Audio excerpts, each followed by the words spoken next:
Bonjour tout le monde, alors on se retrouve, on est samedi dans ce week-end prolongé. Aujourd'hui, on va faire un échauffement sous forme de format Tabata, c'est-à-dire 20 secondes d'effort, 10 secondes de récupération et vous allez tourner comme ça plusieurs tours. Alors, n'hésitez pas à utiliser une application, celle qu'on vous propose, WOD Timer, qui permet d'avoir gratuitement les formats que vous retrouvez à la salle. Donc, vous pouvez configurer des AMRAP, des ForTime, des EMOM. Et du coup, ce genre de format, 20 secondes, 10 secondes, ça vous permet d'éviter d'avoir le regard fixé sur votre chronomètre, au moins ça bip, c'est plus simple. Alors, pour commencer, on fait les jumping jacks. Jumping jack ou bien sûr corde à sauter, vu qu'on va en faire par la suite. Donc, on vient écarter les bras et les jambes en même temps, le maximum, pendant les 20 secondes. Sinon, on le fait en simple ou en double à la corde. Ensuite, vous avez les down-up. Donc, les down-up, on vient se mettre en planche, je ramène les pieds et je viens faire la petite extension. Donc ça va très vite, c'est histoire de vous faire monter rapidement le cardio. Vous faites 4 tours sur ces deux mouvements-là. Une fois que vous avez fait les 4 tours, vous prenez une petite minute pour souffler et on enchaîne sur ce même format de 20 secondes, 10 secondes. Mais là, on va changer un petit peu les exercices. Vous gardez la corde à sauter ou les jumping jacks dans un premier temps pour le premier mouvement. Ensuite, le deuxième mouvement, vous vous équipez d'un poids. Ça peut être votre fameux sac à dos lesté. On vient faire des deadlifts. Donc les deadlifts, vous mettez votre poids entre les jambes. Donc vous gardez à peu près les pieds sous les hanches. Et vous allez venir l'attraper en compression sur les côtés, baisser les fesses, sortir la poitrine et pousser sur les talons pour ramasser l'objet en le gardant proche du corps. On garde les fesses relativement hautes, surtout si vous avez un poids léger. Comme ça permet à l'échauffement de venir engager un petit peu la chaîne postérieure et de sentir un petit étirement quand vous allez au sol.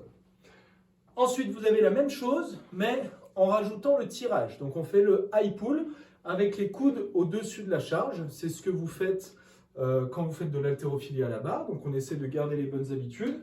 Donc, vous rajoutez à votre deadlift le tirage. Une fois que vous avez fini votre extension de hanche, vous faites un petit tirage rapide.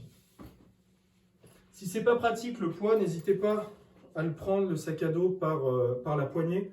Comme ça, vous n'aurez pas trop de soucis pour le soulever. Et ensuite, on vient 20 secondes au sol en gainage dans la position de holo. C'est-à-dire jambes tendues, relativement proches du sol. Et je viens décoller les omoplates pour engager fortement les abdos. Je tiens 20 secondes comme ça. Et après, on enchaîne. Donc là, sur ces 4 exercices, vous allez passer 2 fois au total. Ça, c'est pour l'échauffement. Ça va relativement vite. Donc préparez bien votre matos pour ne pas avoir à courir partout. Mais ça devrait être assez efficace pour vous échauffer.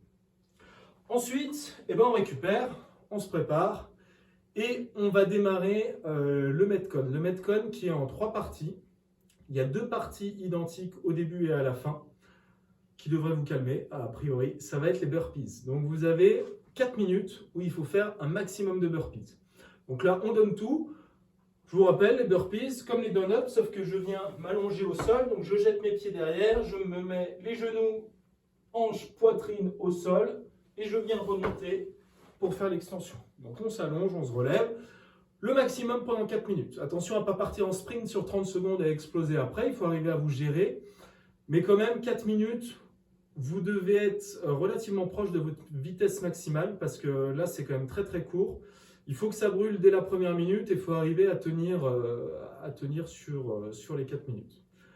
Dès que vous avez fini vos 4 minutes, il n'y a pas de repos, on enchaîne directement sur une fenêtre qui dure 9 minutes, de la 4e à la 13e minute. Et là, vous allez devoir compléter 8 tours de grande tour overhead avec votre poids. Donc, grande tour overhead, on vient faire le deadlift, tirer l'objet et le monter au-dessus de la tête.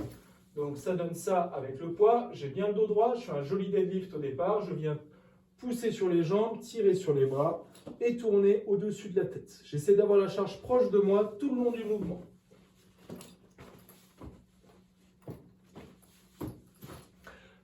Ça, c'est pour les grandes tours overhead. Et après, corde à sauter ou bien jumping jack, bien sûr. Donc là, si vous avez une corde à sauter, on se focalise là-dessus. Là, l'idée, c'est de travailler unbroken. Unbroken, ça veut dire sans vous arrêter. Donc là, je vous ai mis 24 répétitions, ce qui n'est pas forcément beaucoup quand on maîtrise la corde à sauter. Mais le but, c'est vraiment d'arriver à me faire des séries enchaînées. Donc si vous avez fait 23 doubles tours d'affilée et vous prenez les pieds sur la dernière répétition, et ben vous devez refaire entièrement votre série. Alors ça, bien sûr, il faut que vous l'adaptiez à votre niveau. Si votre record en corde à sauter, c'est 20 tours, et ben on va éviter de tenter les 24. Donc il faut quand même que ce soit un objectif qui soit inférieur, voire même bien inférieur au maximum que vous avez déjà pu atteindre.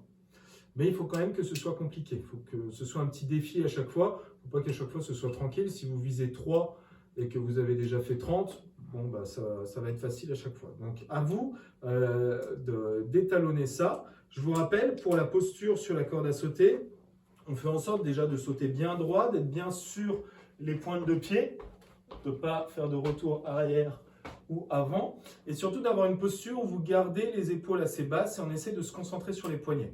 Là, il faut arriver à se calmer sur ce genre de choses parce que ça peut vite vous brûler, surtout de travailler comme ça unbroken. Donc on essaye de ne pas tendre les bras, petit clin d'œil à Chris, et de garder les épaules basses et d'essayer juste de tourner sur vos poignets.